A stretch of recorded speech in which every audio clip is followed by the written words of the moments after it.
3:30 बजे शिक्षा विभाग, राजस्थान सरकार व तुलसी अध्यात्म निडम जैन विश्व भारती के तत्वावधान में आयोजित जीवन विज्ञान प्रशिक्षण शिविर। स्थान सवाई मानसिंह स्टेडियम, जयपुर। सानिध्य युग प्रधान आचार्य श्री तुलसी, युवाचार्य श्री महाप्रज्ञ जी द्वारा प्रवचन। विषय है मैं कुछ होना चाहता हूं। ज्योति की साधना करने वाले साधक, मैं मनुष्य हूं, इस विषय पर एक संक्षिप्त मीमांसा हमने की। मैं कुछ होना चाहता हूं, यह हमारे सामने प्रश्न है।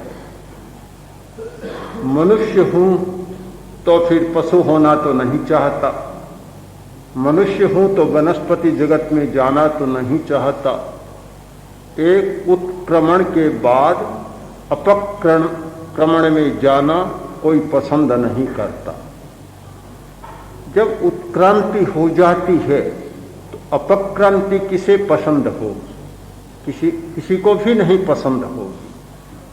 हर व्यक्ति उत्तरोत्तर विकास चाहता है। मनुष्य देवता बनना चाहता है या मुक्त होना चाहता है, पर देवता होना तो बहुत बड़ी बात नहीं है। देवता स्वयं चाहते हैं कि मनुष्य बने। हमारी भारतीय साहित्य की धारा में अनेक बार यह गाया गया कि देवता स्वयं इच्छा करते हैं कि मनुष्य बने और मनुष्य जन्म में कुछ विशिष्ट उपलब्धियां करें जो केवल मनुष्य जन्म में ही की जा सकती है, दूसरे किसी जन्म में नहीं की जा सकती। आध्यात्मिक चेतना का आरोहण, विकास केवल मनुष्य जीवन में ही संभव है, दिव्य योनि में भी संभव नहीं है। समृद्धि, वैभव अधिक हो सकता है, भोग विलास अधिक हो सकता है, कुछ चमत्कारिक शक्तियां अधिक हो सकती है, पर निरंतर चेतना की गतिशीलता, अहिंसा का विकास, अस्तित्व की अनुभूति और प्रत्येक अस्तित्व के प्रति समानानुभूति, ये केवल मनुष्य जन्म में ही संभव है, अन्यत्र संभव नहीं है। इसीलिए प्रार्थना के स्वर में कहा जाता है कि मनुष्य बने और आत्मिक उत्कर्ष को उपलब्ध हो। तो क्या होना चाहता हूं? मनुष्य हूं और सही अर्थ में मनुष्य बनना चाहता हूं। मनुष्य होना और सही अर्थ में मनुष्य होना बिल्कुल दो बातें। आकार, प्रकार, जाति से मनुष्य हूं, किंतु मनुष्यता का विकास नहीं होता तब तक मनुष्य होने की बात सदा सामने बनी रहती है। हमारी लाक्षणिकता है कि लक्ष्य के साथ पूरा लक्षण घटित नहीं होता तब तक संज्ञा का व्यपदेश नहीं होता, नामकरण नहीं होता। गोत्व के द्वारा गो होती है, मनुष्यत्व के द्वारा मनुष्य हो सकता है। मनुष्यत्व के अभाव में केवल आकार प्रकार से मनुष्य नहीं हो सकता। विशेष धर्म और सामान्य धर्म, सामान्य धर्म लक्षण बनता है व्यक्ति का कि मनुष्यत्व है इसलिए यह मनुष्य है। यदि मनुष्यत्व नहीं है तो फिर मनुष्य भी संदिग्ध बन जाएगा। तो मनुष्य सही अर्थ में मनुष्य होना चाहता है। इसकी तीन बातें हमारे सामने, तीन लक्षण है। पहला कि व्यवहार में परिष्कार चाहता, दूसरा आचार में परिष्कार चाहता, और तीसरा जो संस्कार में परिष्कार चाहता, स्वभाव में परिष्कार चाहता। हम सामाजिक हैं, इसलिए आचार से पहले व्यवहार की बात हमारे सामने आती है। दूसरे के प्रति जो हमारा व्यवहार है वह एक बहुत महत्वपूर्ण प्रश्न है, उसमें परिष्कार चाहता हूं। आचार अपना भी हो सकता है, दूसरे के प्रति भी हो सकता है, उसमें भी परिष्कार चाहता हूं। स्वभाव व्यक्तिगत होता है, उसमें परिष्कार चाहता हूं।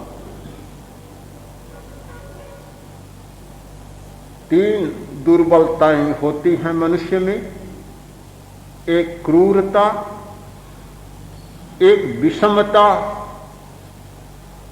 और एक स्वयं को हानि पहुंचाने वाली प्रवृत्तियां। ये तीन बड़ी दुर्बलताएं हैं। पहली बात क्रूरता। मैं व्यवहार में परिष्कार चाहता हूं, इसका अर्थ है कि व्यवहार में क्रूरता है, वहां कोमलता, मृदुता चाहता, करुणा चाहता हूं कि मेरा व्यवहार दूसरों के प्रति करुणा भरा हुआ हो, क्रूरता का अंश उसमें धुलता चला जाए, धुल जाए और धुल जाए और क्रूरता समाप्त हो जाए। एक दिन पूरी क्रूरता समाप्त हो जाए। आज की सारी विसंगतियां, आज के सारे विरोधाभास, आज की सारी समस्याएं, चाहे आर्थिक क्षेत्र में हैं, चाहे राजनीतिक और सामाजिक क्षेत्र में, उनका मूल उत्स है हमारी क्रूरता, मनुष्य की क्रूरता। क्रूरता के कारण ही आर्थिक कठिनाइयां पैदा हो रही है। आज जो आर्थिक समस्याएं हैं, उनके मूल में सबसे बड़ा कारण है मनुष्य की क्रूरता। क्या क्रूरता के बिना कोई आदमी किसी को धोखा दे सकता है, किसी को लूट सकता है, मिलावट कर सकता है, रिश्वत ले सकता है? ये सारी बातें नहीं हो सकती। एक क्रूरता ऐसी बैठी है कि सब हजम हो जाता है, पत्थर भी खाओ तो हजम हो जाता, सब बुराइयां हजम हो रही है और कभी सोचने का अवसर ही नहीं मिलता कि ऐसा नहीं होना चाहिए। एक बीमार पड़ा है मृत्यु शैया पर जब तक रिश्वत या जो कुछ होना है वह पूजा पाठ नहीं हो जाता, तब तक हॉस्पिटल में भर्ती होना भी कठिन हो जाता है। एक आदमी को आवश्यक कार्य से कहीं यात्रा करना है, पर जब तक पूरा पूजा पाठ न हो जाए तब तक टिकट भी नहीं मिल सकती है। एक व्यवसायी गायों को, भैंसों को बिना मौत मार सकता है। चारे में ऐसी मिलावट कि खाते ही पशु मरने लग जाते। क्या क्रूरता के बिना ऐसा संभव है? क्या आटे में मिलावट, मसालों में मिलावट, दवाइयों में मिलावट, क्या क्रूरता के बिना ऐसा संभव है? कभी संभव नहीं है। ये सारी आर्थिक भ्रष्टाचार की कहानी क्रूरता की कहानी। हमारा व्यवहार शुद्ध हो, अनुव्रत आंदोलन आचार शुद्धि और व्यवहार शुद्धि का आंदोलन है। दूसरे के प्रति हमारा व्यवहार क्रूरता से बिल्कुल मुक्त हो, और यदि क्रूरता से मुक्त होता है तो अनेक समस्याएं अपने आप समाहित हो जाती हैं, फिर अलग से समाधान खोजने की आवश्यकता नहीं होती। पहली बात। दूसरी बात, आचार में विषमता न हो। विषमता दूसरी हमारी समस्या है। क्रूरता पहली समस्या और विषमता दूसरी समस्या। आज विषमता से समूचा समाज पीड़ित है। बड़ी विषमता, एक व्यक्ति के सामने इतनी समृद्धि कि जिसका अंत नहीं, दूसरे के पास इतनी अभाव की स्थिति कि उसका भी कोई अंत नहीं। हम जानते हैं कि जो भी प्राणी बना है वह हर प्राणी भोजन के बिना अपने जीवन की यात्रा को नहीं चला सकता। मनुष्य कैसे चलाएगा? किंतु मनुष्य के सामने ऐसी कठिनाइयां हैं विषमता के कारण कि जीवन यात्रा चलाने में ही बेचारे की सारी प्राण ऊर्जा समाप्त हो जाती है, सारी शक्ति खर्च हो जाती है, कुछ काम करने के लिए बच ही नहीं पाती। कोई कैसे नया काम करे, कोई कैसे नई बात करे, शक्ति रहती नहीं। सुबह से लगता है और सोता है, तब तक उसी चिंता में सारी शक्ति खप जाती है। पशु चरने को जाते हैं, सुबह चरना शुरू करते हैं, सांझ के 3-4 बजे तक बेचारे ग्रास लेते जाते हैं, चरते जाते हैं, अपना पेट भरते हैं, फिर तो निश्चिंत हो जाते हैं। किंतु आदमी को तो वह खाने की, चरने की चिंता सोते भी सताती है, नींद में भी सताती है, उठते ही सताती है। निरंतर बना रहता है कि आज कैसे काम चलेगा, कल कैसे चलेगा। इस विषमतापूर्ण आचरण ने एक समस्या उत्पन्न की है। आचार का परिष्कार चाहता हूं, इसका मतलब समतापूर्ण आचार चाहता हूं। आचार्य सोमदेव ने लिखा है कि समता परमम आचरण। समता सबसे बड़ा आचरण। आचार का सबसे बड़ा सूत्र है समता, साम्य भाव, समानता। ये केवल समाजवाद या साम्यवाद का ही सूत्र नहीं है, यह हर चिंतन की अच्छाई का सूत्र है कि जहाँ समतापूर्ण मनस्थिति होती है समाज का विकास होता है, और जहाँ समाज की आचार धारा में विषमता होती है वहाँ समाज का पतन होता है। तो आचार के परिष्कार का अर्थ है समता का विकास। तीसरी बात, इस स्वभाव का परिवर्तन चाहता हूं, संस्कार का परिवर्तन चाहता हूं।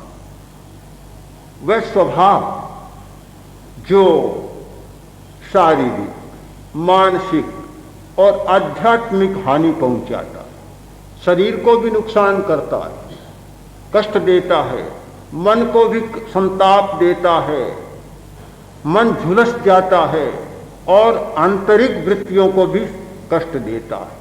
उस स्वभाव से मुक्ति चाहता हूं। स्वभाव की जटिलता के कारण मनुष्य संघर्ष में से गुजरता है और एक ऐसी भट्टी जलती रहती है जिसकी आंच सदा प्रताड़ित करती रहती है। चूल्हे के सामने बैठने वाला व्यक्ति, रसोई बनाने वाला व्यक्ति गर्मी का अनुभव करता है, पर तभी जबकि वह चूल्हे के सामने बैठता है। किंतु हमारे भीतर भी तो कई चूल्हे जलते हैं, एक चूल्हा नहीं, कई चूल्हे जल रहे हैं। कभी क्रोध का, कभी अहंकार का, कभी वासना का, कभी भय का, न जाने कितने चूल्हे जल रहे हैं और कितनी आंच पका रही है। उस आंच के कारण स्वभाव बिगड़ता जाता है और उसका परिणाम शरीर पर होता है तो शरीर रुग्ण होता है, मन पर होता है तो मन रुग्ण होता है, और भावना पर होता है तो भावनाएं रुग्ण होती है, आंतरिक वृत्तियां रुग्ण होती है। उसका परिष्कार चाहता हूं, स्वभाव का परिष्कार। इसका अर्थ होगा कि अपने आवेगों पर नियमन चाहता हूं, अपने आवेशों पर नियमन चाहता हूं, अपने कसायों और कल्मशों पर नियमन चाहता हूं। इससे क्या होगा? एक अच्छी स्थिति में आ जाएगा। एक डॉक्टर ने बीमार से कहा कि तुम तंबाकू पीना छोड़। पास में खड़े व्यक्ति ने पूछा, डॉक्टर साहब तंबाकू नहीं पिएगा, इससे ये ठीक हो जाएगा?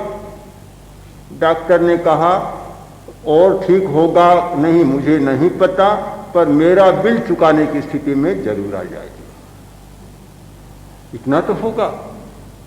इतना धूम्रपान करता है, गरीब आदमी है, तो बिल कैसे चुकाए? उसके रुपए तो चुक जाते हैं धूम्रपान में ही सारा। तो हमारी शक्ति तो सारी इस धूम्रपान में चुक जाती, इस कसाई के धूम्रपान में चुक जाती है। फिर हम बिल चुकाने की स्थिति में ही नहीं आते। ये 3 परिष्कार, ध्यान की पूरी प्रक्रिया, प्रेक्षा ध्यान का पूरा प्रयोग, ये 3 परिष्कार के लिए है कि मनुष्य का व्यवहार बदले, आचार बदले और स्वभाव बदले। इसका दूसरा अर्थ होगा कि क्रूरता समाप्त हो, करुणा जागे, विषमता समाप्त हो, समता की चेतना जागे, आवेश समाप्त हो, सहिष्णुता की और मानसिक शांति की चेतना जागे। इस अर्थ में यह घोष हमारे सामने है कि मैं कुछ होना चाहता हूं, यानी ऐसा मनुष्य होना चाहता हूं जिसमें त्रिवेणी प्रवाहित हो रही है। यह मृदुता की धारा,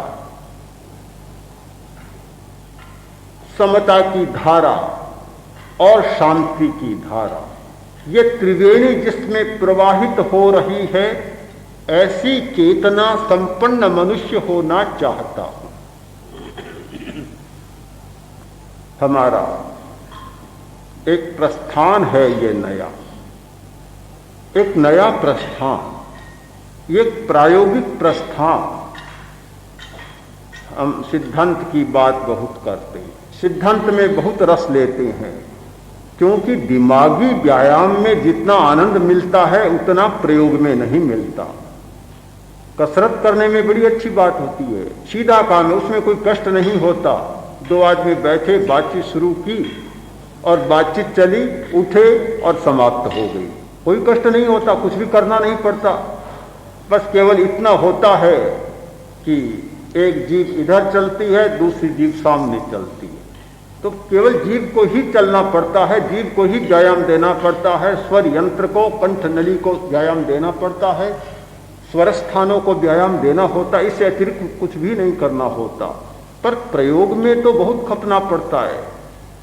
प्रयोग की बात कठिन होती है, बातचीत की और वाचिक विनिमय की बात सरल होती है।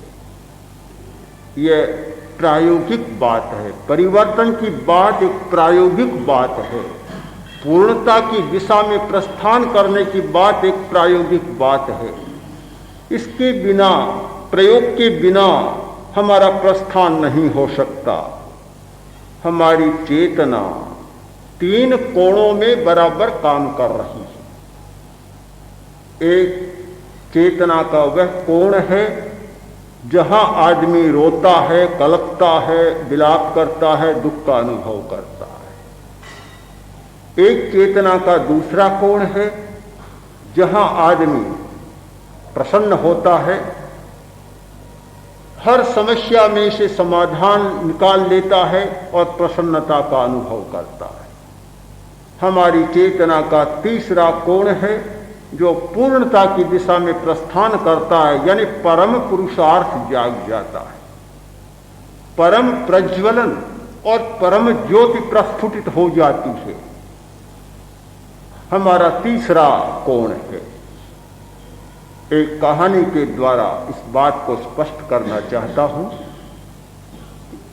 3 भाई थे। मां ने एक भाई से कहा, अपने एक बेटे से कहा, जाओ बाजार से तेल ले आओ। शीशी लेकर गया, तेल भरा, घर आने लगा ऐसा कोई अकस्मात हुआ, शीशी हाथ से नीचे गिर गई, कांच की थी, फूट गई, सारा तेल धुल गया। रोने लग गया, अब कैसे होगा, मां उलाहना देगी, रुपए भी ऐसे ही गए, तेल भी निकम्मा गया, कुछ काम नहीं आया। रोता बिलखता घर पहुंचा और रुआं से स्वर में मां से कहा कि मां, शीशी भी गई, तेल भी गया और पैसा भी गया, कुछ भी नहीं हुआ, और रोने लग गया।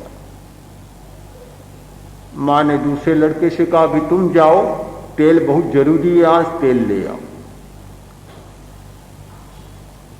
गया, तेल भरा, आने लगा।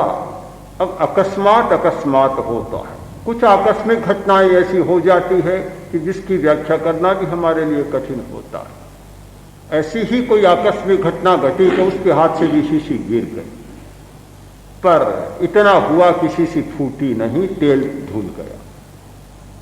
उठाई उसने शीशी, देखा कि तेल धुला है, ढक्कन भी गया, तेल धुल गया, पर पूरा नहीं धुला, कुछ बच गया। उसने बड़ी संतोष की सांस ली, दौड़ा दौड़ा आया, आकर बोला कि मां देखो कैसी घटना घटी है, कितनी खुशी की बात है कि शीशी गिरी, फूटी नहीं, तेल धुला पर पूरा नहीं धुला, आधा बच गया। उछलने लगा, बड़ी प्रसन्नता का अनुभव किया। मां ने कहा काम पूरा नहीं हुआ, पूरा नहीं हुआ, तेल और चाहिए, कम हो गया, काम नहीं चलेगा। तीसरे लड़के से कहा अब तुम जाओ, ऐसा मत करना जैसा कि इन्होंने किया है, पूरा तेल लाना है। चला और तेल भी भरा, आने लगा, उसके साथ भी वही बीता। शीशी गिर गई, फूटी नहीं, तेल धुल गया, पूरा का पूरा तेल खाली हो गई। ऐसे औंधी पड़ी कि तेल गिर गया। उसने सोचा कि बड़ी विचित्र बात है, मां ने इतना कहा था और मां की बड़ी समस्या है, पर जब तक शीशी पूरी नहीं भर लूंगा तब तक घर नहीं जाऊंगा। वहीं से गया बाजार, जाकर कोई श्रम का काम खोजा, श्रम करना शुरू किया। सांझ होते होते पैसे कमा लिए और फिर तेल खरीदा, पूरी शीशी भरी और मां के पास पहुंचा कि ये लो तेल। इतना समय ज्योति को प्रज्वलित करने में लगा। मैंने ज्योति जलाई है, उसमें इतना समय लगा है। हमारी चेतना के भी ये तीन कोण होते हैं, एक रोने वाली चेतना, एक हंसने वाली चेतना, प्रसन्नता का अनुभव करने वाली चेतना, और एक पूर्णता की दिशा में प्रस्थान करने वाली चेतना। जो व्यक्ति चेतना की गहराई में नहीं जाता, ध्यान का अनुभव नहीं करता, वह व्यक्ति रोने की स्थिति में रहता है। थोड़ी सी समस्या पैदा होती है, अब क्या होगा, बात तो छोटी सी होती है, राई जितनी समस्या होती है और उससे पहाड़ बनाकर और सारे दिन और रात दुख भोगने लग जाता है। नींद हराम, भूख हराम, सब कुछ हराम। ऐसा लगता है कि जैसे मानो सब कुछ खो गया हो। छोटी बात को बड़ी बना लेता है। दुनिया में बहुत सारी घटनाएं बड़ी नहीं होती, हम अपनी चेतना की दुर्बलता के द्वार छोटी बात को बहुत बड़ा बना लेते हैं, बड़ा तूल दे देते हैं, और ये तूल ही दुनिया में ज्यादा चलता है। वास्तव में देखा जाए तो घटना बड़ी होती ही नहीं है। इन छोटी छोटी बातों को लेकर परस्पर में लड़ाइयाँ, झगड़े, कलह, संघर्ष, ये ज्वालाएं, चिंगारियां चारों तरफ स्फुलिंग उछलते हैं। कोई बड़ी बात नहीं होती, किंतु ये चेतना की दुर्बलता के कारण होता है। और ध्यान की अवस्था में गए बिना, कसायों और आवेगों को शांत किए बिना ये दुर्बलता कभी समाप्त नहीं होती। एक वह चेतना जो हर समस्या को पहाड़ बना देती है और रोने की स्थिति पैदा कर देती है। कभी कभी ऐसा भी होता है कि सुख में से दुख निकाल देती है तो सुख की स्थिति, उसमें से भी दुख निकाल देती है। आदमी दुख खोज लेता है, आशा में से निराशा खोज लेता है और उत्साह में से अनुत्साह खोज लेता है। यदि हम ध्यान से सर्वेक्षण करें तो हमें पता चलेगा कि दुख में से सुख खोजने वाले लोग बिरले हैं और सुख में से दुख खोजने वाले लोग असीम और असंख्य मिले। हर घटना में से दुख खोज लेते हैं। जैसे मक्खी एक व्रण को खोज लेती है, अच्छी अच्छी चीज को खोज छोड़कर व्रण को खोज लेती है, वैसे ऐसी कमजोरी को पकड़ते हैं, सीधी अंगुली कमजोरी पर जाती है, दुर्बलता पर जाती है, दोष पर जाती है और ध्यान सारा का सारा उसी में लग जाता है।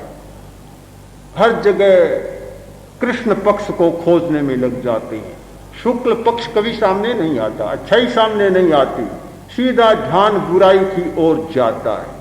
यह एक प्रकार की चेतना, यह रोने वाली चेतना है।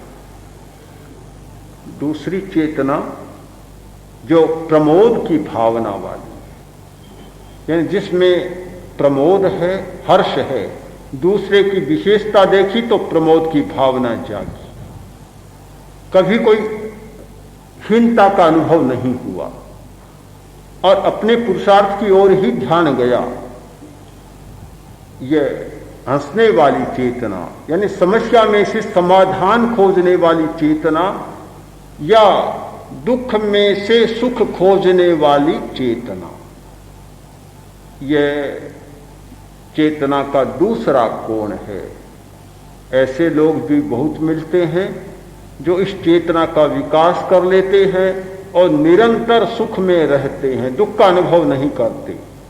अज्ञानी मनुष्य के लिए, पहली प्रकार की चेतना वाले आदमी के लिए ये हमारा संसार का समुद्र सारा का सारा जहर से भरा हुआ है और दूसरी प्रकार की चेतना वाले मनुष्य के लिए ये हमारा संसार समुद्र अमृत से भरा हुआ है, अमृत ही अमृत है उसके लिए। और तीसरी प्रकार की चेतना यह पूर्णता की दिशा में प्रस्थान करने वाली चेतना है, जो अपूर्ण को पूर्ण बनाने की दिशा में प्रस्थान करती है कि कहीं भी अपूर्णता है, परिश्रम करूंगा, पुरुषार्थ करूंगा और उसे भरूंगा, खड्डे को भरूंगा, खाली को भरूंगा और पूरा करूंगा, इस दिशा में करती है। यह हमारी सृजनात्मक चेतना होती है, यह हमारा रचनात्मक दृष्टिकोण होता है। इस सृजनात्मक चेतना के द्वारा ही मनुष्य जाति का विकास हुआ है, समाज का रथ आगे बढ़ा है। हमारी सृजनात्मक शक्तियां, चाहे साहित्य के क्षेत्र में, कला के क्षेत्र में, संस्कृति के क्षेत्र में, किसी भी क्षेत्र में जो जो सृजनात्मकता प्रस्फुटित हुई है वह इसी तीसरी चेतना के माध्यम से हुई है। तो ध्यान का अभ्यास एक चेतना के जागरण का अभ्यास है। चेतना को चेतना के द्वारा ही जगाया जा सकता है। चेतना के अनुभव द्वारा चेतना के जागरण की यह प्रक्रिया है। धातुवाद की एक पूरी प्रक्रिया रही है, प्राचीन भारत में थी और आजकल जो विशेष अंतरिक्ष यान बनाए जाते हैं या जो विशेष यान बनाए जाते हैं उनमें धातु शोधन की बात सबसे अधिक महत्वपूर्ण होती है। धातु का शोधन शुद्ध धातु के द्वारा ही किया जा सकता है और कोई उपाय नहीं। एक शुद्ध धातु का डंडा बना लिया और उसमें से सारे विजातीय कण निकाल दिए, शुद्ध धातु का डंडा हो गया। उस डंडे को घुमाते चलो और नीचे अपने आप अशुद्ध धातु शुद्ध होती चली जाएगी, उसके विजातीय कण निकलते चली जाएगी। जब तक विजातीय कण होते हैं धातु शुद्ध नहीं होती। धातु शोधन की प्रक्रिया है कि शुद्ध धातु के द्वारा धातु का शोधन किया जाए। हमारी चेतना की भी यही प्रक्रिया है कि शुद्ध चेतना के अनुभव के द्वारा चेतना को विशुद्ध किया जाए। अशुद्ध चेतना के द्वारा कभी चेतना का शोधन नहीं हो सकता। जब तक चेतना में राग द्वेष की तरंगें भरी पड़ी है, जब तक राग द्वेष की उर्मियां जाग रही है, तब तक चेतना का जागरण नहीं हो सकता और चेतना शुद्ध नहीं बन सकती। तो ध्यान एक वह प्रक्रिया है जिसके द्वारा विजातीय तत्वों का शोधन होता है। ये राग द्वेष कषाय वासना ये सारे विजातीय कण मिले हुए हैं। जैसे ही ध्यान का यानी राग द्वेष मुक्त प्रेक्षा का मतलब है देखें अनुभव करें, न राग न द्वेष, न प्रियता का संवेदन न अप्रियता का संवेदन। राग द्वेष मुक्त चेतना के द्वारा अपनी चेतना का अनुभव करें, इससे चेतना का शोधन होगा और ठीक वह धातुवाद की प्रक्रिया होगी। तो इस प्रक्रिया में जो लोग बैठे हैं उन्हें बहुत गंभीरता से अनुभव करना है कि हम ये कोई सामान्य काम नहीं कर रहे हैं। जीवन की प्रगति का, जीवन के विकास का एक महान अनुष्ठान कर रहे हैं। यह वह अनुष्ठान है जिसके द्वारा व्यवहार का परिष्कार होता है, आचार का परिष्कार होता है और स्वभाव का परिष्कार होता है। और इन तीनों का परिष्कार होने का अर्थ है समाज का परिष्कार, व्यक्ति का परिष्कार और समाज का परिष्कार। यह एक स्वप्न है और इतना मीठा स्वप्न, इतना सुनहला स्वप्न, और इस स्वप्न को साकार किया जा सकता है। दुनिया में कोई भी सपना अधूरा नहीं होता यदि हमारा पुरुषार्थ बराबर हो। हर कल्पना और हर सपना वह साकार हो सकता है यदि पुरुषार्थ बराबर चलता रहे। अपेक्षा है सपना देखने की और अपेक्षा है समुचित पुरुषार्थ।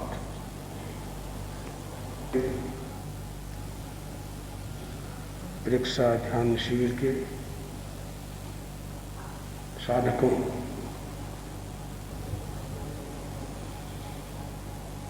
ऐसा लग रहा है आज शिक्षक विद्यार्थी बन रहे हैं। विद्यार्थी विद्यार्थी होता है, समझ में आता है। शिक्षक प्रशिक्षक विद्यार्थी बने, ये नई बात है। किंतु नई बात बहुत अच्छी है। वास्तव में ही विद्यार्थी बने तो शिक्षकता को छोड़कर विद्यार्थीता ही स्वीकार करें इस समय में तो अच्छी है। अगर शिक्षकता दिमाग में है तो जैसा अध्ययन होना चाहिए वैसा नहीं होगा।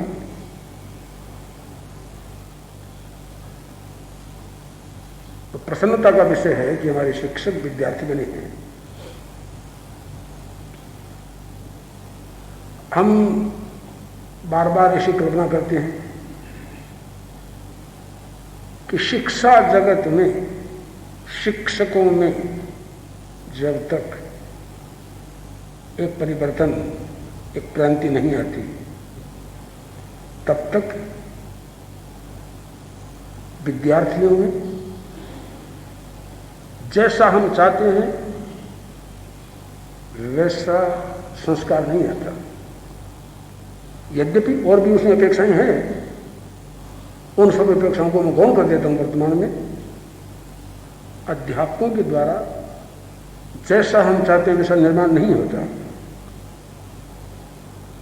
मनुष्यता के बिना मनुष्य नहीं, अध्यापकता के बिना अध्यापक नहीं, ये मान के चलना पड़ेगा।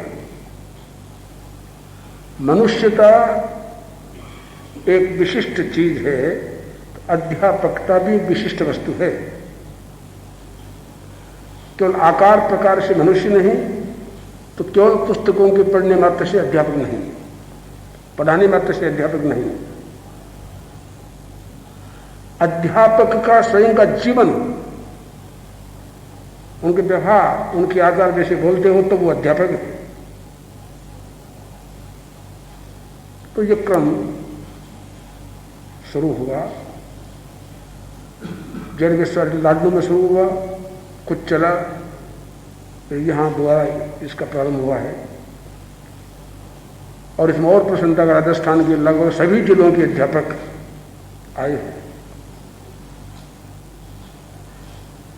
उन्हें इस बात को सोचना है कि जैसा विषय मैं कुछ होना चाहता हूं, बहुत सुंदर विषय, मैं कुछ होना चाहता हूं।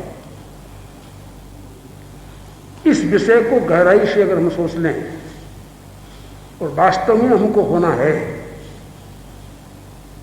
तो निश्चित रूप में आप होके रहेंगे।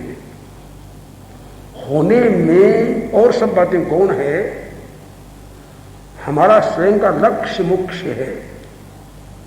लक्ष्य इतना निश्चित होगा हमें कुछ होना ही है तो वो होके रहेगा।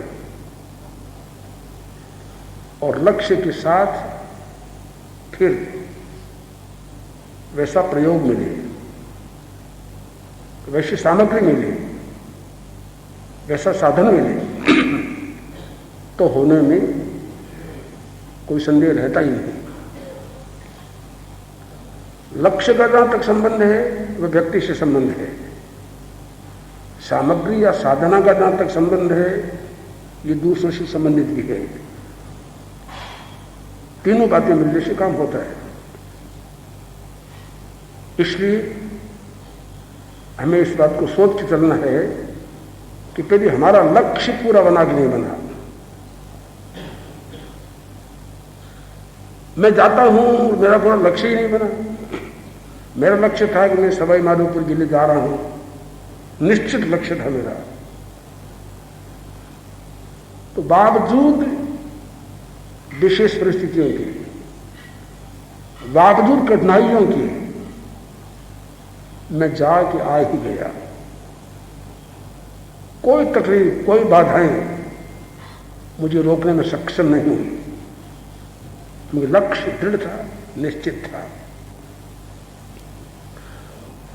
अगर मैं भी सोचता भी जाना तो है, जाएं कि नहीं जाएं, कैसे जाएंगे, इस गर्मी में क्यों जाएं, तो बन नहीं जा सकता। हजारों लोगों के मनों में यह संदेह था कि ऐसी गर्मी में जाना कोई उचित है क्या, ठीक है क्या, किंतु मेरे मन में तनिक भी संदेह नहीं था। लक्ष्य स्थिर था तो मैं आनंद से जाके आ गया। वही स्थिति सबकी होनी चाहिए कि जिस काम में हम लगते हैं वह लक्ष्य हमारा स्थिर होना चाहिए, मजबूती के साथ स्थिर होना चाहिए। तो कोई कुछ भी कहे, कुछ भी सोचे, उसकी चिंता हमें नहीं करनी चाहिए। शिक्षकों को शिक्षा ध्यान में रस है तो बहुत बड़ी संभावना मैं इसको मानता हूं। सबसे बड़ी बात तो यह होगी उनकी निराशा छूट जाएगी। आज से सब वर्गों में निराशा जैसी चीज मैं देखता हूं। क्या होना जाना है भाई, क्या होना है, कुछ होना नहीं, हो नहीं सकता। इन निराशा आदमी को इतना कमजोर, दुर्बल बना रही है। शिक्षा ध्यान की साधना करने वालों में निराशा छूट जाएगी। वो कहेगा नहीं, बिल्कुल सही रास्ता मेरे हाथ में, मेरे पैरों के नीचे है, क्रिया मेरी सही है तो मैं कुछ कर पाऊंगा। सबसे बड़ा लाभ यह होगा, कर उतना ही पाओगे जितना आप में सामर्थ्य है। सूर्य का काम सूर्य करेगा तो क्या घने अंधारे में दिया भी काम नहीं करता? कुछ तो करेगा। हम क्यों कल्पना करें कि सूर्य बन के काम करना है? दीपक बन के रास्ता दिखाया जा सकता है। तो फिर निराशा क्या है? हम अपने क्षमता के अनुसार काम कर रहे हैं, फिर निराशा की कोई जरूरत ही नहीं। निराशा तब हो तो हूं तो दीपक और मैं अपने आप को सूर्य मान के चलता हूं, तो ये बात निराशा की होगी।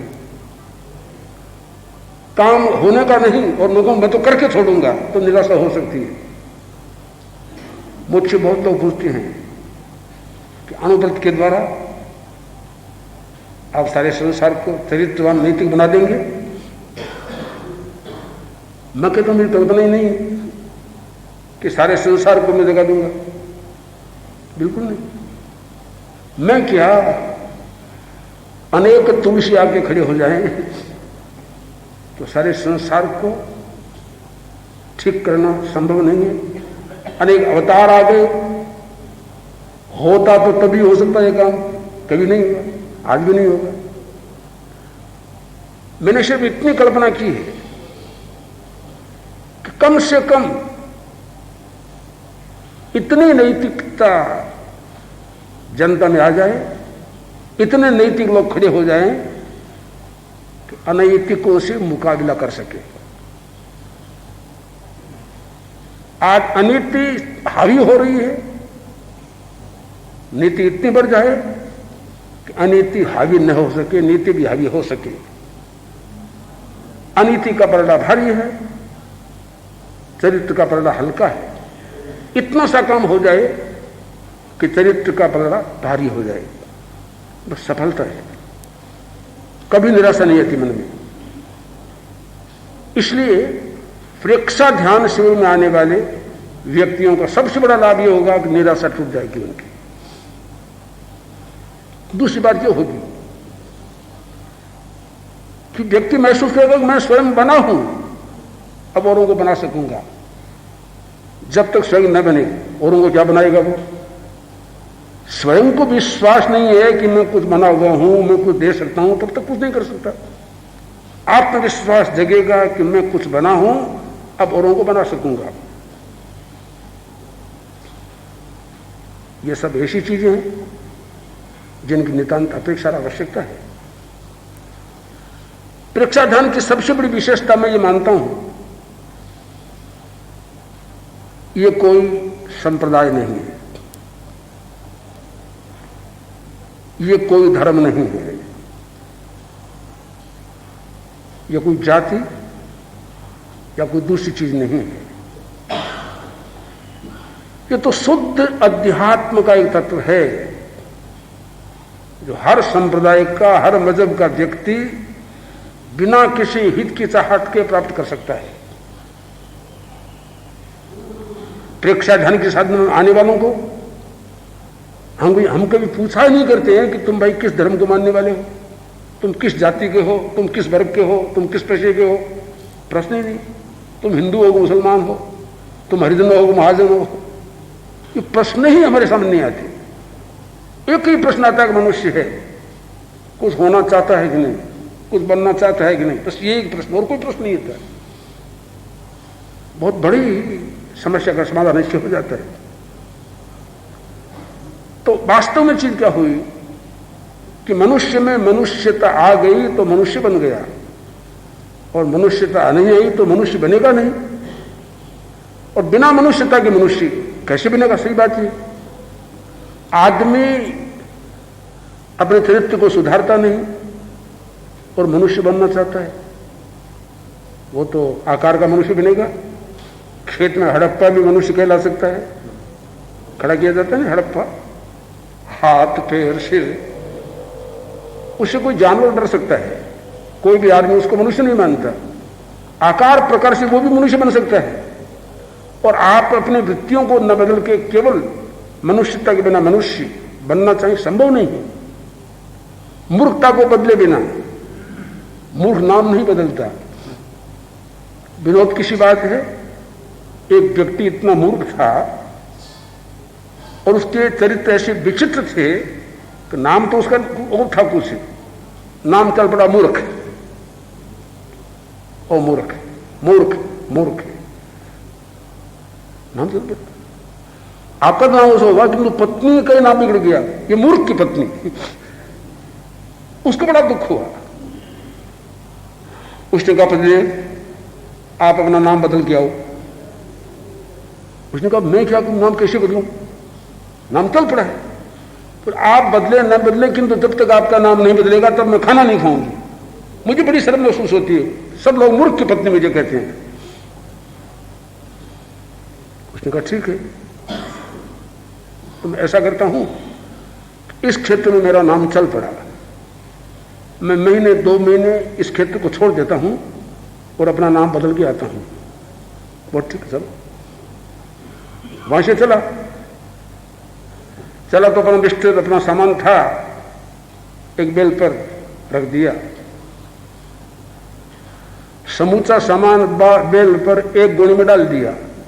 गोनी होती है ना, 2 तरफ में, आधा इधर आधा इधर। एक तरफ समूचा सामान डाल दिया, एक तरफ खुद जोर से हाथ से 2 लगा के चलता है कि गोनी पड़ न जाएगी। 1 माइल चला, 2 माइल चला, चलता चला। किसी ने कहा, ओ मूर्ख, ये क्या करता है? उसने कहा, मेरा नाम कैसे जाना आपने? मेरा नाम कैसे जाना? मैं तो अपने गांव को छोड़ के आया हूं। नाम कैसे जाना, कोई बात है? तो बिना मतलब शरीर को तकलीफ दे रहा है, एक तरफ सुमूता बाजार डाल दिया और एक तरफ डटूमता चलता है, आधा आधा कर देता। बड़ी अच्छी बात कही, आधा आधा वजन करके हाथ हल्का हो। उसने कहा, यह मूर्ख की बात है। आगे चला, प्यास लगी, ऊपर से नल का पानी नीचे गिरता है, पानी पीना शुरू कर दिया उसने। कोई बात नहीं, पानी पी सकता कोई भी। प्यास बुझ गई तो ऐसे करता है, रुक जाओ रुक जाओ रुक जाओ, मत डालो मतलब मुझ कैसे, पानी गिरता ही रहता है। कुछ कहा, नहीं नहीं, इतने कोई आदमी आया, बोला मूर्ख क्या करता है? उसे कहा, क्या हो गया? सब लोग मेरा नाम जानते हैं।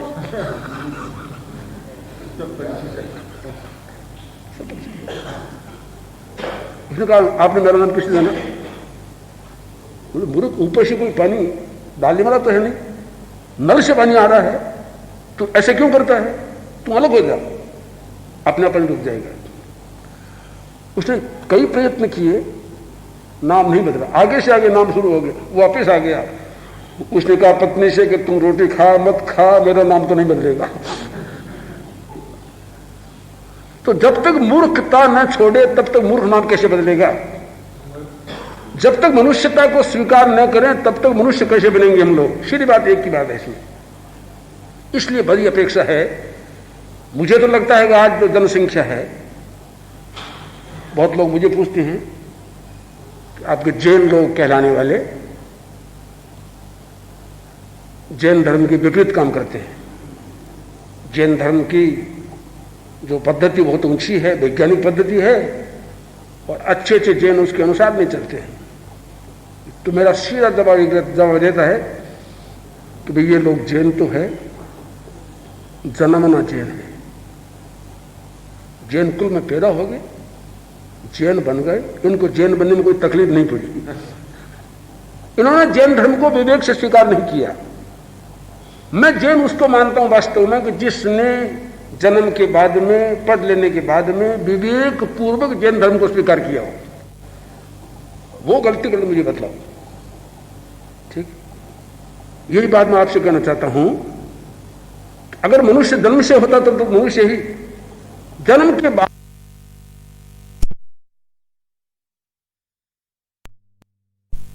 हो बधिर कोश वर्जित है, साहित्य रहित पंगु मूके तर्क विवर्जित है। जिसको व्याकरण नहीं आती वह अंधा है, वह देख नहीं सकता, किसी ग्रंथ को पढ़ नहीं सकता व्याकरण के बिना। बधिर कोश वर्जित है, जिसको कोश कंठस्थ है वो बहरा है, सुन के समझ नहीं सकता। साहित्य रहित पंगु, जिसको साहित्य का ज्ञान नहीं वो पंगु है, चल नहीं सकता, साहित्य में कहां से रहे, कैसे रहेगा। मूकश तर्क विवर्जित है, तर्क का दर्शन का अध्ययन नहीं तो मूक है, वो बोल नहीं सकता, क्या बोलेगा। 4 बातें कही। एक पद में इसके साथ जोड़ना चाहता हूं, शून्यश्चाध्यात्म वर्जित है, जिसमें अध्यात्म नहीं है वो बिल्कुल शून्य है, 0 है, किसी काम का नहीं। इसलिए अपेक्षा है कि प्रेक्षा ध्यान जैसे तत्व के द्वारा हम अध्यात्म को प्राप्त करें, अर्थात अपने आप को प्राप्त करें। अध्यात्म का सीधा सारा अर्थ है कि अपने आप को प्राप्त करना, किसी दूसरे को नहीं। हमें किसी दूसरे को कुछ प्राप्त नहीं करना है, दूसरे से कुछ नहीं देना है, अपने आप को प्राप्त करना है। एक बात याद रखना है, अपने आप में अच्छाइयां भी है तो बुराइयां भी अपने आप में ही है। ज्ञान अगर हमारे भीतर है तो गुस्सा भी हमारे भीतर है, निश्चित है। अभिमान हमारे भीतर है, विनम्रता भी हमारे भीतर है। बड़ी सूक्ष्मता से, बारीकी से हमें देखना पड़ेगा कि हमारे भीतर में कुछ चीजें तो हमारी मौलिक है और कुछ चीजें बाहर से आई हुई है। अपने मौलिक चीजों को हम प्राप्त करें तो वास्तव में अध्यात्म है। ऐसा अध्यात्म प्राप्त करके हम आगे बढ़ेंगे तो हमारा बड़ा काम होगा। मैं देखता हूं ये शिविर आपका 16 को लग गया, मैं तो 4 दिन के बाद में आया हूं, 20 को पहुंचा हूं यहां, और 4 दिन तक मैं दूर रहा, 3 दिन तक दूर रहा। आज मैं आपको देख रहा हूं। मुझे ऐसा लगता है कि अब तक साधना करने वालों का मानस पूरा बना कि नहीं बना, कि मैं देख रहा हूं टाइम टेबल ठीक नहीं चल रहा है। साधना करने वालों का टाइम टेबल बिल्कुल ठीक चलना चाहिए। शायद घंटे नहीं बजती होगी, पता नहीं। बच्चों के लिए घंटी हो सकती है, अध्यापकों के लिए घंटी की क्या जरूरत है? अध्यापक शिक्षकों के लिए घंटी कोई अपेक्षा नहीं। ठीक टाइम हुआ कि स्वयं उपस्थित हो जाए। मुझे कुछ कसर लगी तो ऐसा लगा कि शायद मानस पूरा नहीं बना है। मानस पूरा, मैं तो ऐसा व्यक्ति हूं कि आप दिन आचार्य हूं, तो आचार्य का काम है टिप्पणी करना। इन पर भी टिप्पणी करता हूं मैं। महाप्रज्ञ पर कोई टिप्पणी करता है तो मैं ही कर सकता हूं और कोई नहीं कर सकता। तो हर पर टिप्पणी करना ये मेरा काम है। आप इसको बुरा न माने, बिल्कुल बुरा नहीं माने, सही रूप में आप ले। मैं ये सोचता हूं कि आपका मानस पूरा बना कि नहीं बना। अगर आपका मानस पूरा नहीं बना है, आप 7 दिन 10 दिन रह के भी जो पाना चाहिए नहीं पा सकेंगे। और मानस अगर आपका पूरा बन गया है तो आप 7 दिन में इतना पाएंगे कि जितना आपको पाना था उससे अधिक पाएंगे। मैं फिर ये कहना चाहता हूं, शिक्षकों का शिविर सबसे बड़ी प्रसन्नता का विषय है। स्वयं नियमित, स्वयं चिंतनशील, अध्ययनशील, स्वयं अनुशासित, औरों को कंट्रोल में रखने वाले। अगर स्वयं को कंट्रोल में नहीं रखेंगे तो फिर हमारा घोष है, याद कर लीजिए आप, हमारा घोष है अनुशासन वर्ष का, निज पर शासन फिर अनुशासन, निज पर शासन फिर अनुशासन। सबसे पहला शासन हम अपने पर करें अपना, उसके बाद में फिर अनुशासन करें तो अच्छा होगा।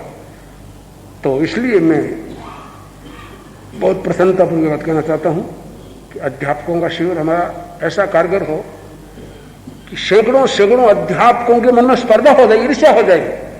कभी इतने अध्यापक गए, कुछ प्राप्त कर जाएंगे, हम वंचित रहेंगे। और हजारों हजारों विद्यार्थियों में ये बात फैले और उनके जीवन बनने का कोई प्रक्रिया बन जाए। मैं इसी आशा के साथ में आपसे चाहता हूं कि आप वैसा प्रयोग करें और अपने जीवन को प्रायोगिक बनाने का प्रयत्न करें।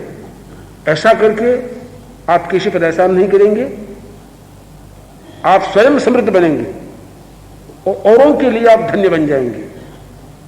ऐसा मेरा चिंतन है। मैं आशा करता हूं कि प्रेक्षा ध्यान की साधना के द्वारा हम अपने करने को कार्य करके और आगे बढ़ेंगे और इस काम को आगे बढ़ाएंगे। प्रश्न के साथ अपना उत्तर देते जा रहे थे, इसलिए मुझे ज्यादा देने की जरूरत नहीं। और इसलिए आपने 2 बातों का जिक्र किया कि एक वंशानुगत और एक वातावरण। पत्तों को धोने की बात भी ठीक है, मैं मानता हूं। अगर तीसरी बात और जोड़ देते तो पत्तों को धोने वाली बात बिल्कुल फिट बैठ जाती। तीसरी बात यह है कि हम केवल निमित्तों पर विचार न करें। वंशानुगत भी एक निमित्त है और यह वातावरण भी एक निमित्त है। हम तो उपादान की बात कर रहे हैं, मूल जड़ की बात कर रहे हैं यहाँ, कि जब तक जड़ नहीं बदलेगी जड़ को सिंचन नहीं मिलेगा तब तक वातावरण और ये वंशानुगतता दोनों हमें प्रभावित करेंगे। सुकरात के सामने ज्योतिषी ने कहा कि मैं आपकी कुंडली देखना चाहता हूं, जन्म पत्रिका। उसने कहा मैं अपने पुरुषार्थ से कभी उन ग्रहों को बदल चुका हूं, अब तुम क्या देखोगे? जन्मा उस समय की सुकरात की देखो, अब तो मेरी कोई नई जन्म पत्रिका बनेगी, उसे देखना। अगर हम ग्रहों को नक्षत्रों को मानकर ही चले तब तो हमारा सारा पुरुषार्थ ही समाप्त हो जाएगा, बेकार। हम निरंतर इस प्रयत्न में चलें, और यह भी ज्योतिष का एक सिद्धांत है कि पुरुषार्थ के द्वारा ग्रहों नक्षत्रों के प्रभावों को भी बदला जा सकता है, और वे बदलते हैं। वातावरण को बदला जा हाँ, वातावरण को बदला जा सकता है। इसीलिए अनेक प्रक्रियाएं, वंशानुगतता को भी बदला जा सकता है। हेरिडिटी पर भी अनेक प्रयोग हुए हैं वातावरण को बदलने के लिए, पर सबसे जटिल बात इन दोनों को छोड़कर वह जटिलता है उपादान की, यानी चेतनागत दोषों की। यह पूरी प्रक्रिया है, वह मूल को छूने वाली है भी। हमारी चेतना में जो दोष हैं, अब जैसे कसाय है, तो कसाय कोई वातावरण से पैदा नहीं हुआ है, कसाय कोई वंशानुक्रम से पैदा नहीं हुआ है, किंतु यह चित्त की मलिनता जो कि जन्म जन्म से चलती आ रही है, उसके साथ ये चलने वाली पूरी धारा है। तो हम मूल बात को पकड़ें कि उपादान को पकड़ें, यानी पत्तियों को धोने का प्रयत्न न करें, पत्तियों को साफ करने का प्रयत्न न करें, जड़ को सींचें। यह जड़ को सींचने की प्रक्रिया है कि जो चेतना में दोष समाये हुए हैं उन दोषों का परिष्कार करें, तो फिर वातावरण भी उतना प्रभावित नहीं करेगा। आप ये देखिए कि वातावरण भी प्रभाव तब डालता है जब उपादान खराब होता है। उपादान खराब नहीं है, शुद्ध हो गया, एक आदमी वीतराग बन गया, हजार बुरा वातावरण है, उस पर उसका कोई प्रभाव नहीं पड़ेगा। वातावरण का प्रभाव उतनी मात्रा में पड़ता है जितनी हमारी ये उपादान की मात्रा दुर्बल होती है। तो ये तो सारी जो प्रक्रिया है, हमारा जो प्रयत्न है, ये कोई एक पक्षीय भार नहीं है। ये उपादान को शोधने की प्रक्रिया है, वह शुद्ध हो। अब दूसरी बात रह जाती है व्यवस्था की, उसके लिए अलग प्रयत्न होगा, उसके लिए भी जरूरी है। तो वह केवल हमारे बस की बात नहीं, वह तो सबका, पूरे समाज का प्रश्न है, शासन का, प्रशासन का और पूरे समाज का प्रश्न है कि सब लोग मिलकर सोचें कि व्यवस्था को कैसे सुधारा जाए। दोनों बातें सुधरनी चाहिए, इसमें भी हम सहमत हैं, पर जो पहला काम है और वह होने पर ही दूसरी बात संभव हो सकती है। इसलिए आपका प्रश्न भी अच्छा है, किंतु आप सिर्फ इतना सा एक और जोड़ दें कि केवल वातावरण और केवल वंशानुक्रम पर ही सारा भार न डालें, अधिक भार उस पर डालें, जिससे कि अभी आचार्यवर ने कहा था कि गोणी एक तरफ न झुके, सारा वजन एक गोणी पर ही नहीं डालें, दोनों और आधा आधा वजन डाल दें, आधा 50-50 करें। आधा होगा वंशानुक्रम और निमित्तों पर, तो 50% केवल होगा ये अपने चेतनागत विजातीय दोषों पर। इन दोनों का समन्वय करेंगे तो मुझे लगता है कि आपकी समस्या कोई समस्या नहीं है।